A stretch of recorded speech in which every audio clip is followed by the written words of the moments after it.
on the red. And they see a Kai'Sa, they ban a Kai'Sa. First ban on the blue side this time out. They learned. They're like, no, we're not going to lose to this pick again. But is this going to be about the past, or is this going to be about the present? Because a lot has changed since Rift Rivals. You think about Rift Rivals time, it really was all about things like, in that moment, you're thinking back to Teleport Ezreal being a new thing, Teleport Carries being a new thing. So much right now is new, and so much is changing as we focus on Kingzone's ban. Yeah, exactly right. There's a lot changing because Kai'Sa, Vladimir, and Xayah are going to hit the ban list for Kingzone, and RNG taking away the Jace and the Gangplank. Khan getting a lot of the attention here in this draft from RNG. The focus is for Kingzone for a first pick. Swain was their first pick earlier today. And Swain is going to be taken away. First ban on the red side. Okay, when you think of what's available, Taliyah and Taliyah's flex nature is what we see from Kingzone. The God duo lane in Korea is ironically a combination of Taliyah Shen. That's been the duo that's found so much success. May actually be left open, but the cost, it's pretty high. It's exactly what happened last time that we saw the Taliyah first pick by the Afrika Freaks. The Zoe just comes in as the immediate answer from RNG, and Rakan is available. And I'm curious if they're going to prioritize the Rakan or if it's going to be moving towards the Nocturne. Now, naturally, they don't need to grab their jungler here unless they want to hide their hand. But because it's MLXG coming over Karsa, I suspect that that's what they'll try to reach for, just because it's a champion that MLXG played before it was meta. And a pick in Korea that is so respected. One game on 8-12 of Nocturne, one victory, it went to score. What a big cost to get the Taliyah. So much open, but we suddenly see a Braum, and things are going to get interesting on the blue side. And to be frank, I'm going to just put this out there. The LCK plays Nocturne far better than the LPL does. Even in MLXG, we saw it happen at MSI. It looked like a god, and then it looked like it was intentionally feeding. Hopefully we get more of the god and not the power inting, but it still really hasn't connected the dots for the LPL teams. Oh, power inting. That's some so LPL good. Analysis. Oh, that's what I remember from my time over there. So good. Speaking of, yeah, the Mundo is going to be locked in here by Kingzone, and yeah, speaking of remembering from our times with RNG, Uzi going to take away his Lucian, skating around Summoner's Rift with his theoretical Essence Reaver. I'm ready for Oscarin! And if you remember 2014 Samsung White versus Starhorn Royal Club, we're going back a long way. Yeah, it was remembering some more disappointment. When we have to like really dig deep to the things that we qualified for and we That's matter, true. we got to go way back. Just skip over the 20. The trauma sticks with you, Oscarin. I understand. The point is 28-3 that year on Lucian. It's a signature champion for him, and I'm getting a little bit more confident. I saw the MLXG Nocturne, I was like, oh, maybe not, but I'm going to put on the there. very wide asterisk of, if you remember, LPL was the only region to play on just the most broken Lucian patch, and somehow he played it every game. But zooming in on this particular game, where are we going for Kingzone? Because you see a Braum, and your first thought is just kind of old battle scars from funnels, and you understand that. Still, Braum does have a lot of value against Zoe when it comes to just the power of the Unbreakable. Still, there's the outside chance this is less of a funnel than we first presumed. We'll have to wait and see. Yeah, exactly right. But the ban's coming through thick and fast, guys. We've got 280 carries taken away, Varus and Ashe. Of course, the Prey specials with all their engaged potential, and Shen. No Shen Nocturne to come out from RNG, and only 4 seconds until Kingzone can make their final ban decision. Tahm Kench going to be taken away from Ming. So the read from RNG is going to be the Taliyah funnel like we saw from KT. They see Taliyah Braum, they think, okay, it's going to be the KT strategy. That's why they ban away initiation 80 carries from Prey, the god of Varus and Ashe for the longest time. That read can still be modified. Kingzone aren't bound to going for that strategy, but it is a very smart first thought from RNG. Let's see what they do. Do they try to attack a theoretical composition or play to their own? Speaking of compositions, we do get the Morgana, likely to be the bot lane. Of course, they already have the Lucian, so we think we have the entire bot lane from RNG. Yeah, and there's so many target bans. There's a lot of these huge priority picks that have made it through, and Morgana certainly one of them. Going to be taken away by RNG. Would have been something that Kingzone would have liked. And is this going to be the Draven? Draven into Lucian's a good matchup. Are we going to see the Praven? It's been so long! So long. Here we go! Prey and Gorilla going to be handling the Draven, and Rakan gets through until the very end. This could be what Kingzone were looking for because now it's standard lanes. There ain't no funnel here, Papa Smith. Okay, you need to take a deep Wait, breath. no, there's not. You got analysts What's to talk to. happening here? Take a deep breath. Take a deep breath. There's a lot happening. You're too excited. Sorry, Katie Ross is not even here. What do you got for us, Karen? What do you got? I'm just super excited that I finally see a team throw down the gauntlet and say that we're not just going to give away to Uzi and Ming, that they're going to pick up the Draven, that they're going to grab the Rakan, that they have so much kill pressure. That said, Uzi just played this lane. The last best of series that RNG had before coming into Rift Rivals was across from Jackie Love, a Draven specialist. And I completely agree. It's where I was going as well. LPL has played a lot more Draven. The Praven memory is more of an ironic name than a real one. It's not a big champion for him. Recently, okay. The Shy did it first. Zatai is doing it now. New Aatrox now. Pre-hotfix in the hands of the man that plays basically every champion ever. That said, with the Zatai special, by playing, like you said, every champion ever, there are virtually no tanks. There is no type of frontline for RNG. This is power picks across the board for them. A lot of comfort champions, but more so about the poke, about the spell fling, about the skirmish. But let's talk about what the new Aatrox here represents compared to what we saw in the previous draft against a Korean team playing Funnel. They drafted a losing matchup of Mundo into Darius. This is a winning matchup. Aatrox smashes Mundo. From everything I have heard and seen, with all the missing health damage, with all the damage in general, early levels before a few items, this should be a great lane for the Aatrox. They're actually playing to Zatai being the big-time leader for the early game. And I think it's so important because it's not just about the winning top lane, it's about making sure that you have potential to win all of the lanes and protect that Nocturne. A big reason why the Nocturne keeps failing in the LPL is that the lanes collapse. A big difference between LCK and LPL is LPL junglers play around their laners, LCKs play around their junglers. Well, we're going to get into it. Zatai and MLXG having their chance up against Kingzone. Didn't in the final at MSI and certainly do now. Aatrox going to be a huge point of power for RNG, but can it be all they have? I almost said IG then because Zatai used to play for that team. Not anymore over on RNG. We don't have enough time for the history lesson on Zatai. It's 3 different roles, multiple different teams, starting at 13.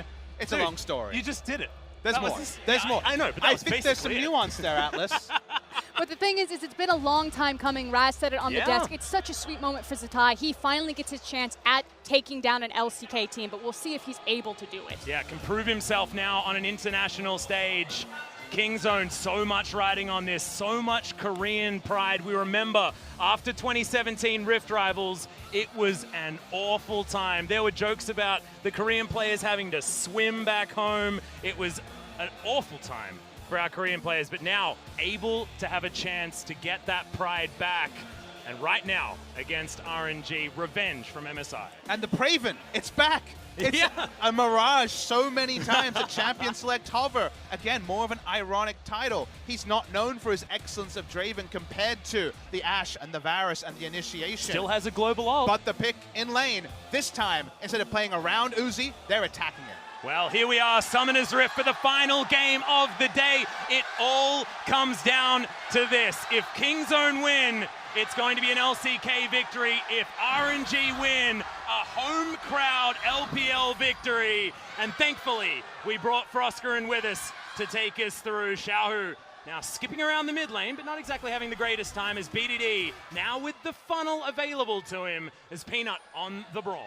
And I know that you guys are talking about the Praven, a bit ironic. Hopefully he's able to throw down the gauntlet, take it to Uzi, and at least match a lane. But for me, of course, it's the funnel comp. Everything is focused on BDD, on his signature champion of the Taliyah. A lot of resources set for him, and immediately out of the gate, splitting the map, a delayed invade, and starting on MLXG's blue side. Yep, they're going to be picking up that blue buff. MLXG now having to deal with Khan, who's also trying to get that pesky Nocturne out of the jungle, and is potentially going to do so. The cleavers are picked up, and now it's a 2 versus 1, yeah. MLXG, no Duskbringer available, does of course have the smite, so can get a bit of health back, but Zatai, he's going to dance around the buff and is going to help lock it down for MLXG, but now very low on health moving throughout his jungle. I like the aggressive level 1 just to guarantee the camp for Kingzone.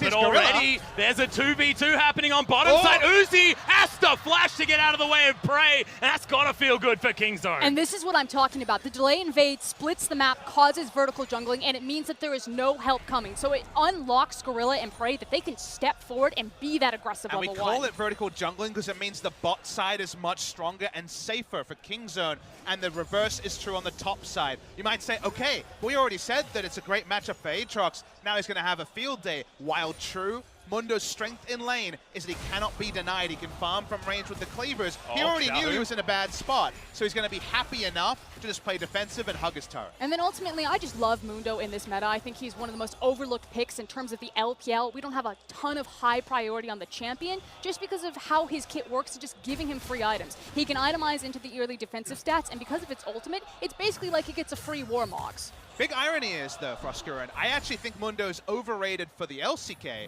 because if you're running Marksman, if you're getting Zoe, then Mundo has a great identity. Soak, interrupt, no poking with mages, but I'm going to have to interrupt my own point. Yeah, we're going down. 4-man dive under this bottom turret. Uzi gets black shielded, but who cares? He's straight up dead. Talia grabbing first blood. MLXG comes in, trying to get more work done. Zatai trying to get the AoE, and that flashes forward, picks up Prey. It's answered immediately, but can they get more? Xiaohu makes his way forward, and RNG decimate Kingzone. I love the idea from Kingzone, though. They recognize that Uzi was the guy to take down. They try to set up the dive, but they don't have all of the vision, all of the information. The immediate teleport from Zatai, whereas Mundo is still in lane. Remember teleports and remember the early game adjustments. People get to lane so damn fast after the death timers were made shorter in the early game. So when you really consider what was gained and what was lost, it's even a bigger advantage for RNG than it may first appear, unless Prey can pull off a deep freeze and they can replay the play again.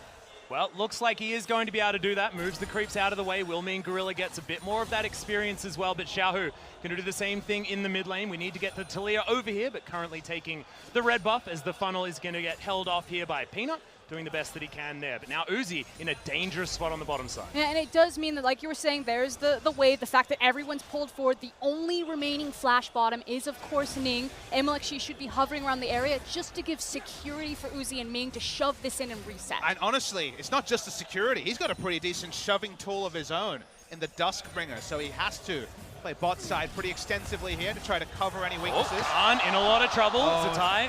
That Darkened Blade does a lot of damage, especially when you can... damage. Yeah, setting up that passive. Damage. It's a real dog matchup for the Mundo. He really cannot do much in this lane. Prey still trying to continue that freeze. They put in a lot. One thing you can say to Kingzone, it's a sliver. It wasn't an ideal dive. If in the early game you're trading and also the funnel is hitting its CS numbers, there's probably not going to be turrets going down. We always say win condition is 3 turrets down pre-15. That's 5 minutes right now the game in a place of parity. Yeah, and it's a different kind of funnel here as well. Using BDD on the Talia, is it the same as having a marksman in a funneled position? What's the change when it comes to Talia being the funnel target? Overleveled Mundo means, overleveled Talia, I should say, does of course mean specifically the Weaver's War earlier. We're going to watch the replay here of the attempted dive. Yep. Ty actually got screwed when it came to the first Q. This could have even been a bigger play. But the flash in, the missing health damage, the mechanics there, the crowd goes wild. The difference with the Talia is it's burst and it's the Weaver's War early. It's not necessarily the consistent damage that a marksman always provides. Exactly. It's the ability for Talia to impact the side lanes and have a massive impact across the map much earlier than any other champion. But hold on. Stand behind me used by Peanut. And now Xiaohu finds himself having to deal with threaded volleys. Seismic shove avoided. Nice sidestep from Xiaohu. Has his eye in at the moment on the Zoe as this Rift Scuttler should go over to Kingzone.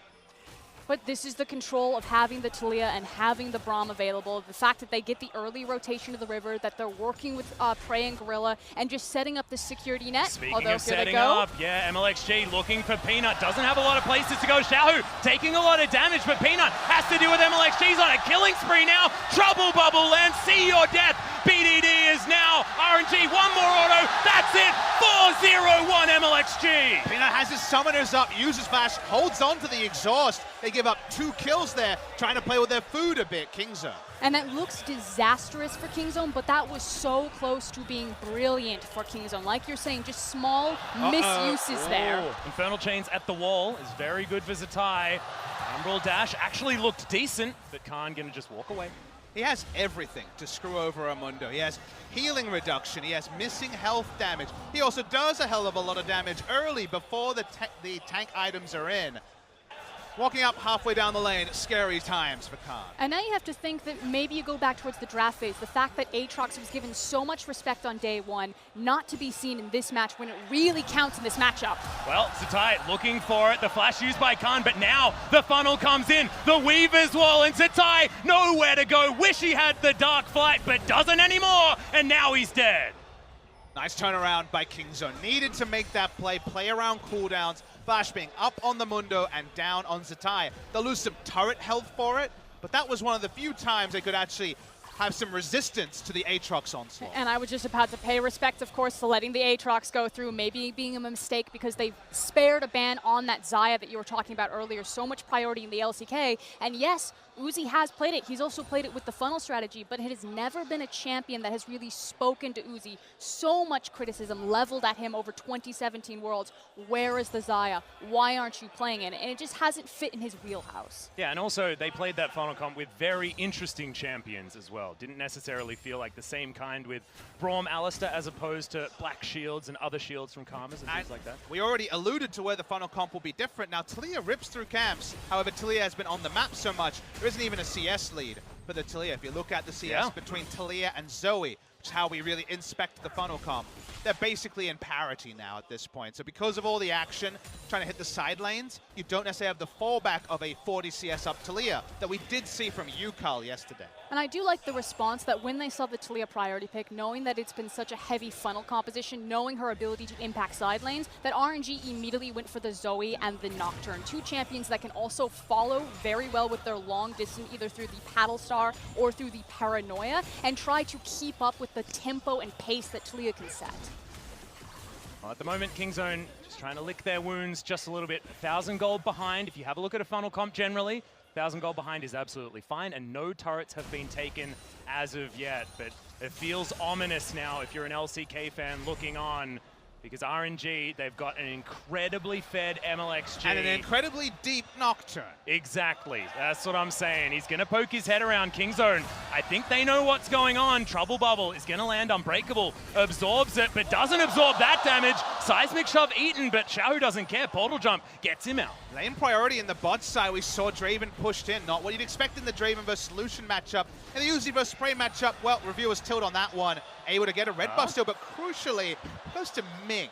Yeah, he's still ranged auto attacker. That's fine. Can have a bit more CC on the Morgana. I mean, the unfortunate reality is just because of how things have splintered with Nocturne being so fed that the jungle mid pivot point has just really gone in favor of RNG, and it's starting to bleed into other sides of the map.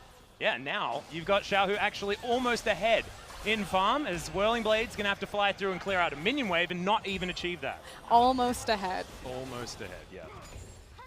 That's the best we can say at the moment for Oscar. Okay, you can have that one. That's what I say about the LPL every year. True. We're almost ahead. Ahead now, come on. Here we go. Paranoia towards the bottom side. Prey just has to run. Still going to get feared after the flash, but it does create enough distance. Makes his way up, but that's all they wanted. Got the Summoner spell. They'll have the repeat gank available as well. So Summoner down, and now Morgana with Summoners up can pose a lot of threat to a Draven as well. And it's not just the repeat gank, it's kind of what they want to take after that. It's, are we going to sack the bottom lane and then try to protect the mid lane, or are we going to use this advantage that we've created bot lane to also impact that mid lane tower, which is very weak. A stiff breeze would throw that one down, and RNG are setting up these chess pieces to start snowballing this game and unlocking the lanes. And Prey's had to go for a very piecemeal build. Has a Vampiric Scepter in a lane where he's expected to dominate. Usually we see Draven as opponent going for something like a Vamp Scepter, and that's what we saw from Lucian. The Blade of the Ruin King will be natural. It's going to probably be Bloodthirster, which is the usual way to go on Draven. Bloodthirster into situational. Rapid Fire Cannon, i.e. that could be the build. The top side, Khan feigning aggression. Okay, just going to smack down Zatai a little bit. Of course, he's saying my jungler is top side. That's what he's trying to threaten. Doesn't really have a jungler, so his jungler was mid lane and standing in the lane as well. So he was just being Khan, which is a general move that he likes to do. Trouble Bubble again lands. Peanut's got to start respecting that. It's going to start hurting. Thankfully, Runic Echoes comes in onto BDD, very strong at the moment. So he's hit a power spike, and now the Weaver's Wall going to be utilized. Can they get him? He gets the Blast Cone before the Seismic Shove, and MLXG just keeps farming. Feeling confident there that he had access to the Blast Cone, but that did look close to a classic MLXG moment. That was a bit of a tongue twister. Ooh. Close to a classic with the clan. Speaking of which, Uzi now in trouble on the bottom side. Ming pops an auto attack as well. Didn't mention it, but is Conqueror on the Draven. Doesn't have the ability to extend it like melee champions, but he's definitely going to have a burst of real damage against any threat. Yeah. And now the turret going to be taken down. Another Zoe and another very nice lane against the Taliyah. And you're saying another Zoe. The reason why we're seeing such a confident blind Zoe pick is her ability to secure first tower almost every single time there.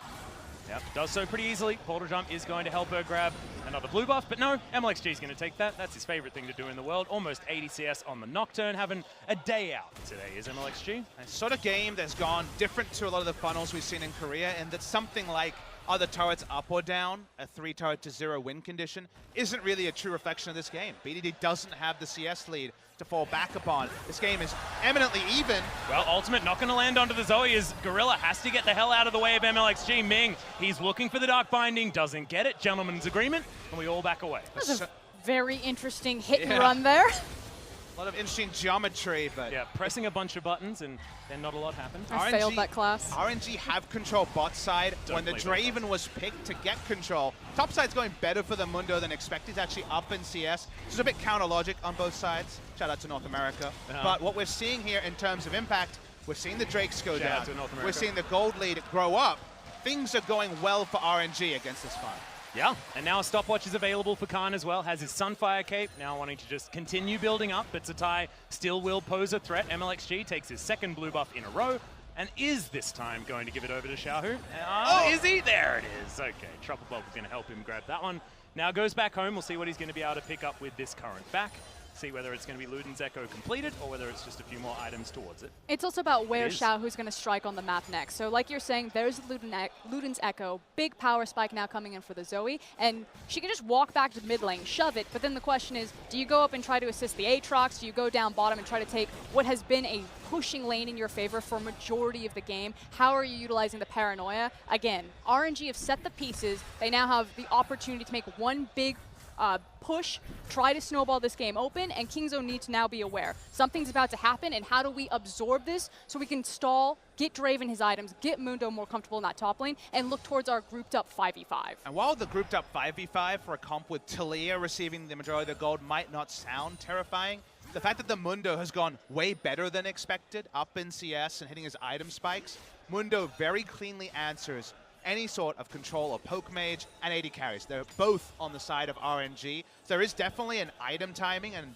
this moment in the game where we won't see Zoe with the same impact if everyone else on Kingzone can keep up with Khan. And my favorite thing about Mundo is there's literally nothing on RNG's composition that can really deal or stop him in a grouped up 5v5. He's just going to rock back onto Uzi's face, and Uzi's going to have to either kill him or back out of the fight. Or if Zoe's the easier target and her flash is down, exactly. Absolutely. So there's great value here. That's why the point, as I mentioned before, was we see a lot less of these sort of comps in Korea where Mundo can take advantage. Mundo, speaking of taking advantage. Yeah, exactly. The World End is going to come out of Zatai, but he's going to go down to the Bloodwell and crawl under this tower. Khan is under there with him. Internal Chains is going to come down, but that's a solo kill. And Khan's got a full health bar. What the heck is this? It's, okay, pre-hotfix Aatrox, he's not very strong. Oh yeah, blame it on the hotfix, not on Zatai. Look guys, it was the best of Aatroxes, it was the worst of Aatroxes. It was, and now the bottom lane's doing the same thing. Gorilla taking down Ming. Soul Shackles gets a stun onto Prey, and now Xiaohu turns up.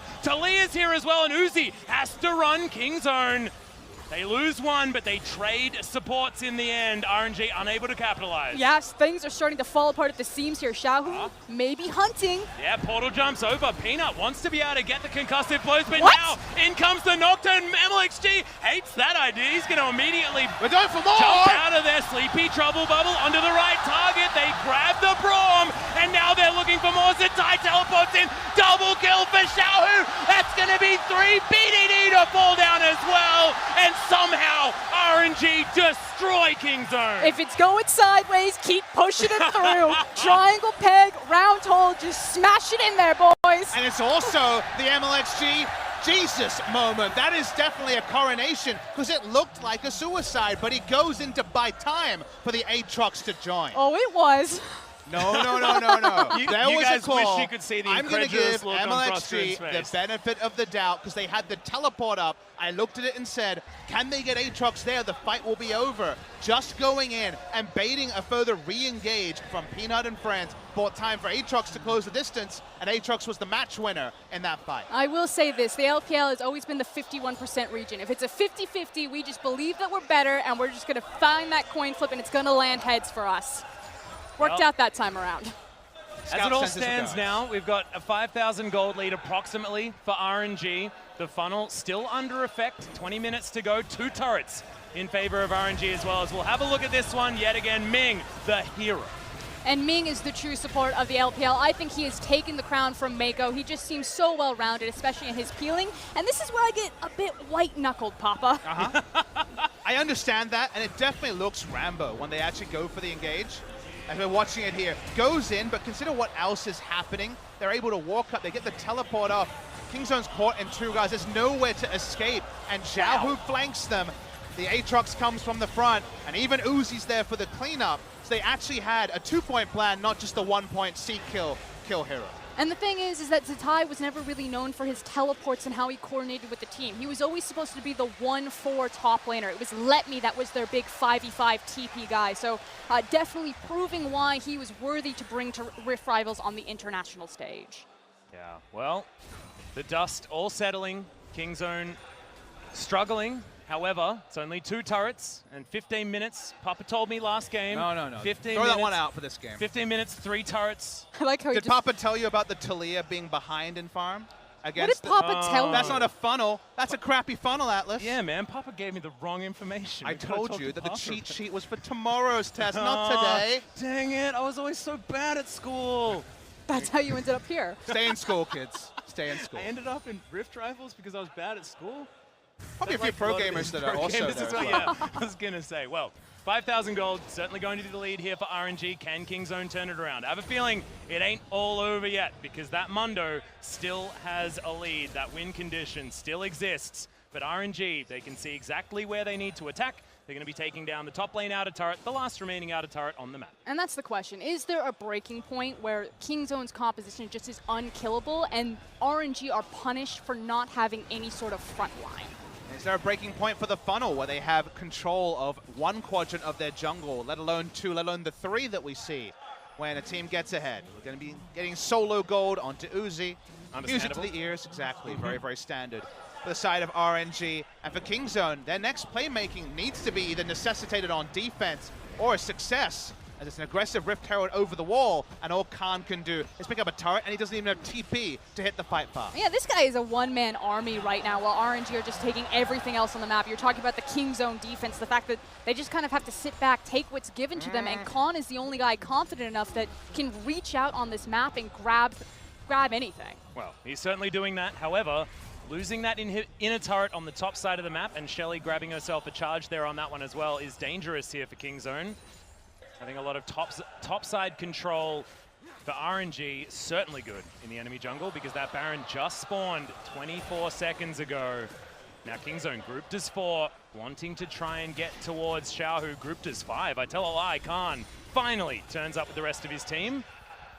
See how they want to reclaim some sort of control on the map. That is the struggle here for Kingzone DragonX. They aren't able to hold into any quadrants of their map. They need bot and top as a minimum. Otherwise, without that, that is a pretty significant struggle when it comes to controlling the map. They're going to get red buffs. They were able to take a Drake, but they're so far behind in tempo that Nocturne plus tempo is usually a disaster for any team. Yeah, and MLXG having control of a Fed champion makes me shiver as an LCK fan, because you just never know what he's going to do with the power as Xiaohu throws in a trouble bubble. It gets collected by Gorilla, but he's not quite in there enough. Infernal Chains comes down, and Peanut has to get the hell out of there. Whirling Blades comes back. I thought that it was actually aimed at Peanut, but thankfully the Draven's on their team, and now RNG looking to continue the pressure.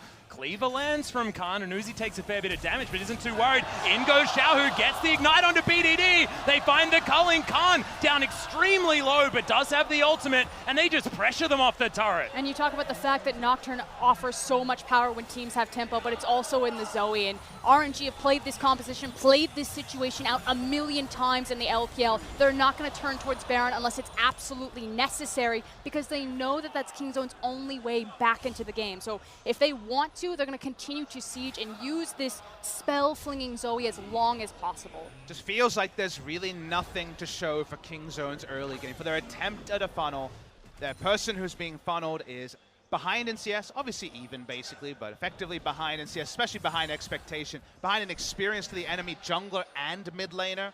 In general, none of the fallback, none of the expectations around the Taliyah have been able to match what we saw from UCAL yesterday. Part of that was about their botched engage down bot lane, where they tried to increase the tempo, maybe to actually buy themselves breathing space, but then ended up smothering themselves a little bit with how much was lost.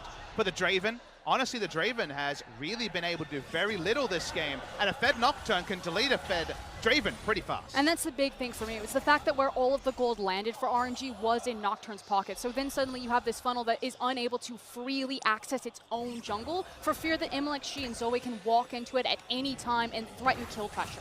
I'm glad you mentioned the Zoe, because she's damn strong at the moment as well. We've been talking about MLXG, but 2-0-4 on Xiaohu's Zoe that's undefeated so far this season. The shining light.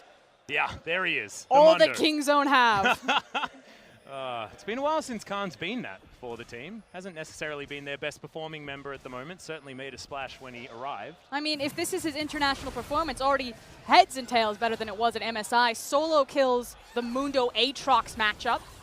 Yep, feels damn good about it too, as Xiaohu still threatening every single paddle star. Feels real bad for anyone that gets hit by it, apart from Khan, who just doesn't care, even though he's got no magic resist. Every single paddle star gets them closer to a Baron that might just kill the game here for the side of RNG. The wave clear from Taliyah will be irrelevant in that case, and Draven not great on wave, and Draven's just dead. Prey getting picked up as Xiaohu not going to get thrown back, and Prey thankfully gets out of the trouble bubble. Needed the assist from the Mundo there, otherwise that battle star was going to be lethal. And this is what I was talking about earlier with RNG. A lot of LPL teams will just immediately turn on the Baron and take the 50-50. RNG have really taken their time trying to set this up. Even Nocturne taking care of the top lane wave, pushing that in and having Paranoia, and here they go. Bind lands onto Khan, that is so much damage.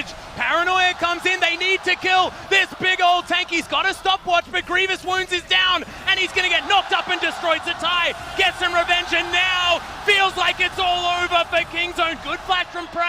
Gorilla gets out. Peanut also surviving for the minute. But that is going to be down to the passive of the ultimate, and Zatai survives, and Peanut does not. That's 2 members down for the side of Kingzone. RNG, they want to break the base on this push. Yep, could have been worse though. So they're now looking to try and clear out the minion wave. May not be Baron off this one as Ming takes a fair bit of damage, but teleport is going to mean that RNG can get this inhibitor, and can they just go back and get more as Uzi just teleported back in? I mean, the only good news is that if they did turn towards the Baron, that the teleport would be back up because Khan is up in 4 seconds, and the smite technically didn't die because it is in BDD's pocket. Yeah. Actually, got a little bit overexcited. That's understandable. RNG cresting upon being able to qualify for that first spot. If you remember last year, it was the LCK that stood in the final, that waited for the last day, and eventually the LPL was able to come out triumphant. And look over the replay of this action. It all starts onto the Mundo. He's the closest target. They're actually able to DPS him down. And from there, RNG definitely sniffed blood. And a blind binding, too. There was a lot of control vision set up by the LCK, which is why Khan felt safe being there. He's the Mundo. He feels like he has control over the vision. And it's just one of those circumstances where the binding connects, the gold lead speaks for itself. And my favorite part is actually Zatai walking face first into damage when he doesn't necessarily need to. My favorite part was Xiaohu using his flash to line up the most incredible trouble bubble onto Prey that I've almost ever seen in the chaos of a crazy team fight. You're a glass half full kind of person. I am, and I also love Xiaohu, always have. Biased caster. Gamty, my all-time favorite. Biased caster. Oh, have you seen their jerseys? I remember we casted together. I know, so you understand what I'm saying. Those were the ugliest jerseys I've ever They seen. had pandas on them. Yep. Oh, fantastic. Pandas plus a brown background. glorious. Well, it's going to be a gray background for Kingzone DragonX soon if they can't find a way to actually get into this game. But you look down the draft, and what does a one-team fight look like? To me, it has to be a pick, and right now they don't have map control to get a pick.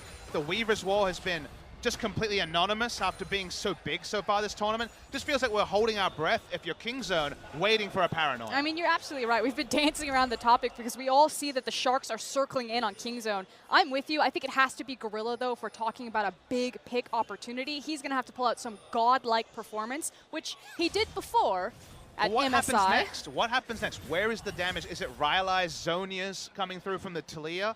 Is it Draven sitting on one item? Well, he's got BF Sword. That's like a nice conquer. Boom. I haven't seen him do much damage so far this game, but he has got some Whirling Death to throw into the Baron Pit, and that's going to make sure that RNG pull away. But Kingzone don't know that just yet. Portal jump going to be easily anticipated there by Khan to grab that cleaver. And now Blue Trinket used. They know that they're not at the Baron, but have to be really careful with their positioning. Kingzone pressing towards the outer turret in mid. I mean, one advantage that Kingzone do to continuously press forward like this is that there's not a lot of consistent hard CC out of RNG's composition. Like, the Paranoia goes down, but there's no Alistar. Has that ever happened before? He didn't use it! I've never seen MLXG not come in. That was insane. I was like, what did I miss? This is a huge moment. Whoa. Cass has been training him. permabench now. Literally MLXG's trolled got the me. range. I baby. honestly thought something amazing had happened. It did! It was amazing. What the hell? That was MLXG agreeing not to go in. He didn't kill himself. He didn't power in. Exactly! All right, well, now that Paranoia is on cooldown, We've all grown an some opportunity for sure. Kingzone. I think we have. Certainly, maybe not in the right direction, but I'm enjoying it. Oh, deep breath. Yeah. Again, nothing has changed. Yeah, nothing it's all has the same. changed. It's all the same. Guys, 10,000 gold lead for RNG. Things looking great for China. And nothing has changed. Kingzone have not been able to move their position forward. They've abandoned their Baron hopes, RNG, and RNG's turn-off Baron is so scary. It's mostly implied by Trouble Bubble cooldown and Paranoia, so with Paranoia down, they do get another back in. Prey does go buy some items, but he's just still putting together gold. We'll see where he goes on his next item. I guess a rapid-fire cannon? Yeah. But I was going to say, glass half full. I mean, RNG have been sitting on this Baron for the last 10 minutes. They're finally going to pull the trigger on it. Yeah, well, they are going There's to no see. smite So there. Kingzone do know what's going on. Teleport from Prey will get him in. BDD. Dark Binding's going to land the smite. Nowhere near the pit, but it's going to be MLXG that locks it down. Now down to his GA, but Gorilla, he's already fallen. Zatai in amongst the fight yet again, and that is Prey falling down. He goes down to the passive as well. Zatai being a beast in this fight so far. Trouble Bubble lands. The follow-up CC's there, and Xiao is going to help pick up the kill. Xiao almost dies as BDD's being troublesome, but MLXG, good God, the damage of the Nocturne. That's going to be that, the ace for RNG, and LPL should pick up the #1 seed. And two metas clash here. We had the ADC, the standard composition, versus the funnel of the LCK. But the crown is too heavy for Kingzone. They cannot wear it and kneel before your gods because RNG will take it again. Should we kneel, actually? I don't know whether I can. I think this cable's got, there's a lot of excuses, but Nexus falls down and RNG are going to be victorious. They claim the first seed, and Kingzone once again falter against this team. But unlike MSI, in a very different setting in front of their home fans, there doesn't need to be elation. This is just business as usual for the side of RNG, and sadly for Kingzone, like Froskuren alluded to, the Butchers of the LPL gets it right. The issue is that when they have to be the one of the LCK, when Kingzone have to represent at the last, again and again, they have been unable to do that. Well-deserved victory for RNG. The funnel definitely fell apart early when we never saw any of the sort of markers. The checklist for the funnel, for once, was actually guilty, not the checklist against when it comes to timings. And in the end, the closeout just seemed inevitable for RNG.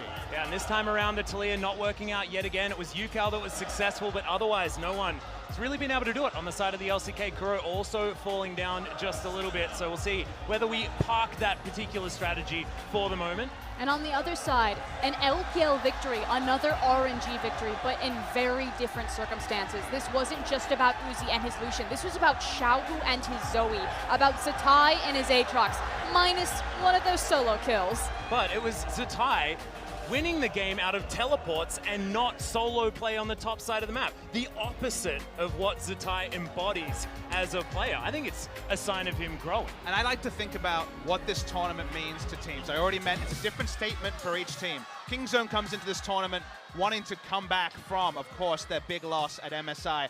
In the actual match, they lose. Earlier today, they lose.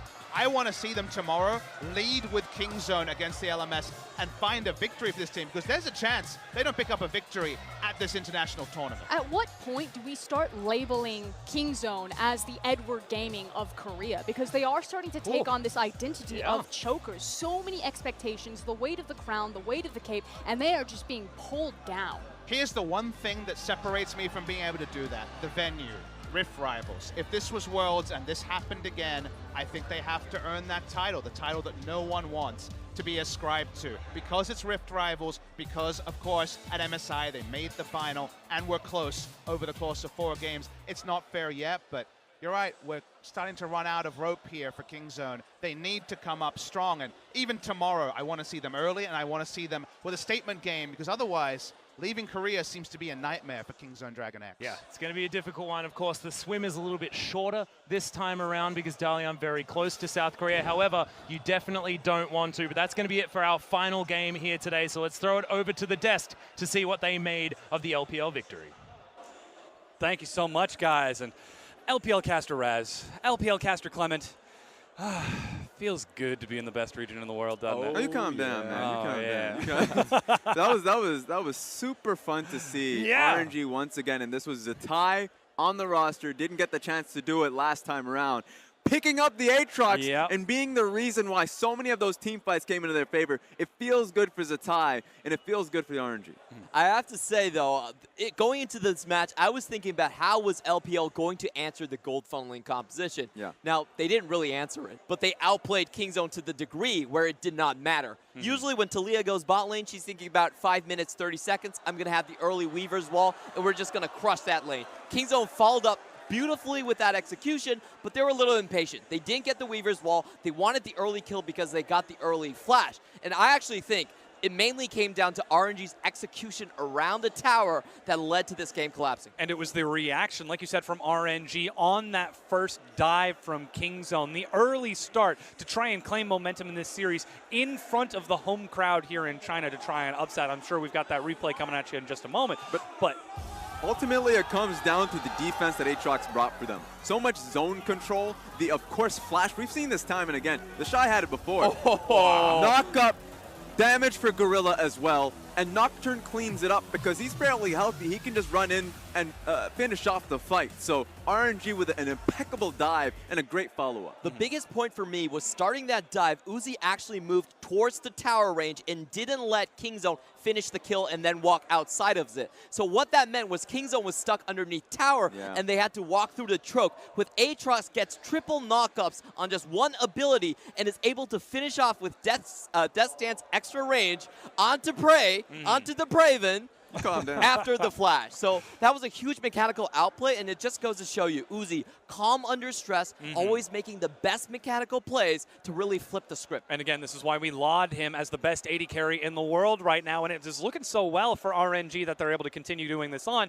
though where we are starting to see a little bit more of the super team of RNG is when they are able to communicate under highly stressful situations. It's not just Uzi who keeps his cool, it's when we're seeing the 5-man dive bottom just a few minutes later. On the fly, it really feels like at first you're like, I don't know what's actually happening here. Yeah. It's interesting because Support difference. it went for quite a while, and I think that Kingzone had the better of this to begin with. It looks really strong for them, and you start really losing faith in RNG to begin with.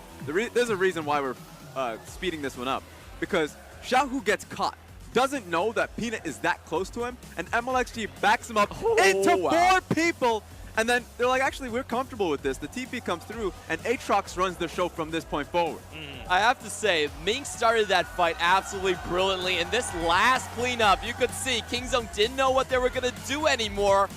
The flash from Khan didn't get him away with that. But going back to the front, it was Ming hitting the Dark Binding and then doing the stopwatch into the Tormented stuff. And MLXG Only MLXG would have went in 1v4. There's no other jungler that could have made that play. It's a fine line between MLXG and MLXD in those sorts of dives. But again, we have to talk about the shot caller in these sorts of situations because it looks like Xiaohu was saying, I think I can take this. I can't take this. Wait, I can take this. But they have a full understanding of the resources available to them. And that's really what ends up, like, they know that if they have the TP, that it's on Zatai, it's on essentially in the regular season, it's also on the top laner for them. Oh my goodness, Let Me, there you go. There you go. That is, they double down on the play. They recognize that they're always willing and able to join the fight. So dive comes through, and even though Xiaohu gets caught, even though the Nocturne MLXG flies into a poor situation, they know that they have the full team to back them up, and that's what matters at the end of the day. And honestly, I don't think Kingzone are really that bad against other teams, but it's their propensity to go in after they've already lost a little bit of portion. Kingzone always wants to fight. That really makes them falter to RNG, because RNG is so good when you give them those second chances to go in and fight a little bit more. I will say, however, today, even though LPL went 4-0, I don't actually think they've solved the gold funneling from Korea. Not at the level that Flash Wolves has really developed. They went in on the Camille and the Galio strategy. They actually got very lucky to take a game away from SKT. And hopefully, after the break, when we see them 2 days later, they're going to have a really good strategy because I don't think the LCK gold funneling is going anywhere. Yeah, this could very well become a summit for the LPL coaches because they'll have a full day to sit and watch a best-of-5 between the LCK and the LMS and try to figure out ways for the LPL teams to defeat that, which is going to be quite surprising to see how that turns out. Of course, we still do have that final fight, the replay at, I believe it was the Baron, yeah, there it is, in which things start to look a little bit dicey, but again, it's just the trust falls from RNG to turn this around. Baron net, and of course, GA for Nocturne, and you just see Nocturne continue to go for it. Yeah, and Aatrox is so good in this situation. He's great as a small-scale skirmisher. He can lock people down multiple times. It's very hard to get away from the Infernal Chains once he lands you. And just look at the follow-up here. Even Mundo, Khan, the tankiest member on his team, can't get away from this onslaught at all. 3 members waiting off to finish BDD. And so remember, ultimately, it came down to 2 snowballs. It was Nocturne's early snowball, 4 kills. The early kills coming makes it very difficult for the gold funneling to actually work, because with his kill, suddenly he just goes straight into the red side jungle of Kingzone, and it's very difficult for Kingzone to actually go from mid lane to immediately going into to get their own camps. So they actually lose out early towers super early on in the game, 2 towers on, and it feels difficult just because of the early snowball from Nocturne, and then the team fighting because the early snowballing from Aatrox. So Clement's right, they can still run this composition and then go into the tomorrow versus the LMS teams, and they'll have to find their own response to it. I think if you look at the gold funding composition, it's not something that you can come back from behind, because you do have a support in that 2v2 versus the Zoe and the Nocturne at the same time. You're getting support items, so once you go behind, it's actually very difficult for this type of a team comp to come back from the dead. And if Kingzone are going to play this, they have to wait for their power spikes. They have to wait for the maximum potential rather than go in just because they got the flash removes. And now with this, Kingzone now find themselves 0-2 on the day as they prepare for tomorrow. You can see the results of this. Edward Gaming and the rest of the LPL 4-0 day 2. Woo. Yeah, really fun to watch the final game. Of course, RNG taking that one. It was a long day, 6-2. Just because of that. Hey, but I have to say, LMS, even though they only got 2 wins, 2 of those were Flash Wolves, so I hope that means we get 5 Flash Wolves games tomorrow, right? It's possible. That's the big hope in the best of 5. Yeah, the blind relay. Of course, we'll be getting to that in just a moment here. You can see the LMS results as expected. Like you said, the 2-0 for Flash Wolves and LCK, the last region to represent here, as Kingzone find themselves down 0-2. Every other team was able to take a win, but the #1 seed did not. And here's the thing, now as we look towards the future, because the 2 teams that didn't take victories, and I'm looking directly at the LMS, GRX, MAD, I think they have potential to be able to take victories. Obviously, Flash Wolves have a lot of ownership going into the next series up against the LCK that they have to continue to go forward. But GRX and MAD, looked decent in points of the tournament, and they need to be able to come in. I just realized you didn't say Machi, but that's fine. Yeah, I mean, look, I have no faith in Machi. That's the reason. Okay. I actually agree with you there. Tomorrow, the best exciting matchup is going to be KT and Flash Wolves. I think those two teams have the best understanding of the meta so far, funneling versus anti-funneling. And on your screen, you can see the schedule. We don't know what those teams are going to be because, like we said, we're going into the blind relay stage at this point. 4 teams in a best of 5. Every team must play once and cannot repeat until Game 5, and both teams are decided blindly at the same time. Why not? I mean, there's a chance we could see Flash Wolves play twice if it goes to 5. But it's going to be real tough for them. That said, that's going to do it for us. Ladies and gentlemen, Rift Rivals round robin stage has completed with some upsets and a ton of excitement. But on behalf of myself, my analysts, the whole production team, and our casters, thank you so much for watching. And we'll